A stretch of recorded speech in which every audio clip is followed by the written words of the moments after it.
As I've said before in my past videos, I'm a 2000s kid, so you wouldn't catch me on no iPad or watching a Coco Melon. And nowadays, that's what you'll see your niece or nephew watching, or at least them watching some random YouTube video. I believe that us Gen Z kids grew up during a good time when TV was at its peak. There are many cable channels I watched which had an insane amount of entertainment, and they also wanted to educate you. I wanted to revisit these core memories that built me into the strong, civilized man I am, and share with you the shows I grew up with.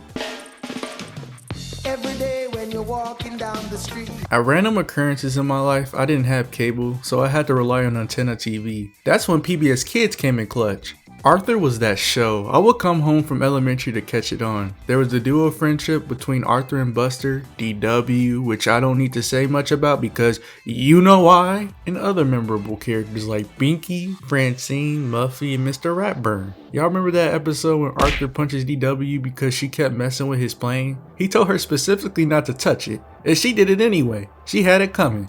It wasn't even a toy, it was a model. She does not listen. The Magic School Bus is one of those shows for me where I didn't actually sit down and watch it on TV, but instead watched it in school, and I will admit, they were bangers. The adventures these kids went on were something else, especially when they went inside Ralphie due to him being sick to learn about the human body, or when they went inside a haunted house. That time Arnold had took off his helmet and immediately turned frozen on Pluto. Believe it or not, some people were scared of this. I understand his motive because his cousin Janet didn't want to leave her foundings. Clifford the Big Red Dog. I watched this show very little, but I felt like it deserved to be brought up. The theme song's amazing, and the characters such as T-Bone, Cleo, and Emily were good as well. And the life lessons were chef's kiss. Fetch. When I tell you I wanted to be on this show so bad, the way they set up these kids to do various tasks, and how they had their own intros for when they came in the episode, I was over here thinking, why can't that be me? A dog was the host of the show, so that means anything is possible, or so I thought. Super wide. I always found it crazy how this dude lived inside of a bookshelf. His group would solve problems by entering different books and gaining the word that they needed.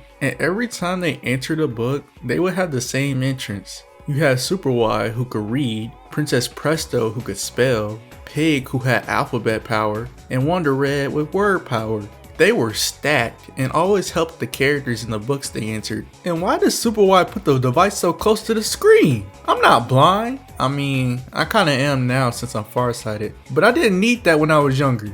And who is this dog? Have I been living under a rock? Because who the hell is this? Sesame Street. This one is pretty self-explanatory. The variety of iconic characters, different songs and lessons. I really liked Elmo though. I messed with Mr. Noodle though. He was the homie. Just make sure you don't get on Elmo's bad side. Curious George. You gotta know Curious George because this show was something I would sit down and watch no matter what. The movie was one of my childhood movies and still think it holds up till today. Especially the beginning. Don't forget the man with the yellow hat, Bob the Builder. First off, I grew up with the original version of this show. You know, when Bob looked like this and not this. The consequences of modern advancements. I loved all the characters and machines. And I gotta say, the commitment towards stop motion was a really good addition. Sid the Science Kid. I don't care what anyone says, this show right here was a banger. The first thing this dude does when he goes to school is dance with his friends. I got insulted when I entered college and this girl said I looked like Sid. It was like how Heartstop Lucas gets compared to Libby from Jimmy Neutron.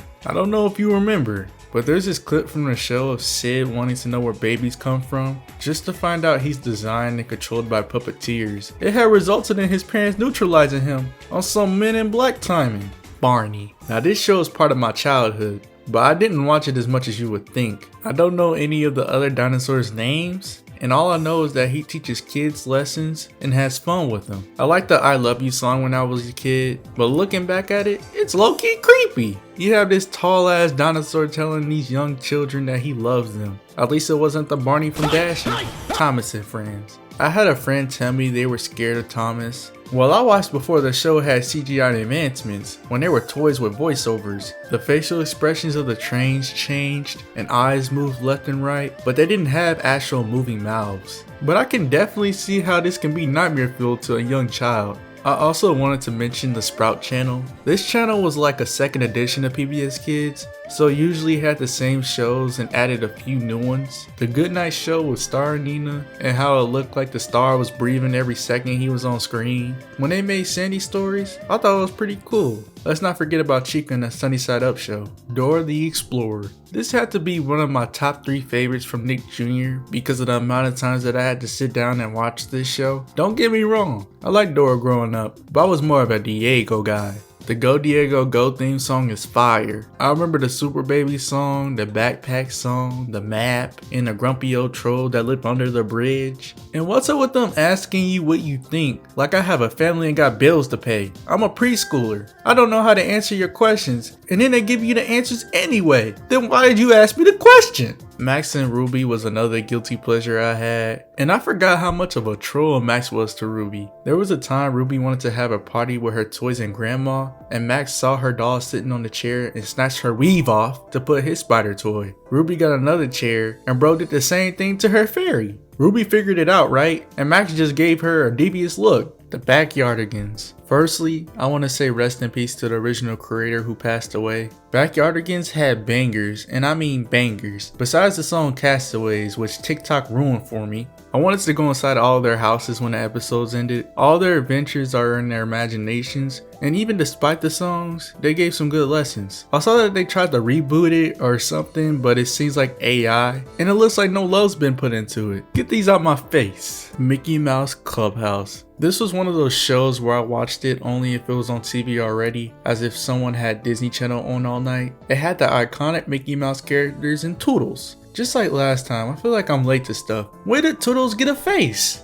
And if Bro could talk, why hasn't he talked before? He was just a clear screen and now he has eyes and a mouth. The hot dog dance is pretty fire too. Everybody and their mama was dancing to this. Handy Manny. Manny was just that guy. Same with Bob. Instead of machines, bro had alive tools. Y'all remember how that flashlight came out of nowhere? Bro spawned in and freaked out the other tools. Mr. Leopard didn't have it good either. Bro was always in some predicament. Little Einsteins. This is a classic and I don't care what anyone says. Every time they would start up Rocket, they would have you pat and raise your hands and say blast off. It felt like I was in the actual show. My sister said she liked the black boy from the show and I was like, huh? It was nice learning about music, and at the end of each episode, they would congratulate the art and music that was presented. I'm just glad overall I got to experience these shows before technology really advanced. There's plenty of other shows I watched that I didn't include, but it was just to get a glimpse of how growing up was for me. Imagine a generation that's growing up now saying their adulthood. Man, that Cocomelon episode about yes vegetables was crazy.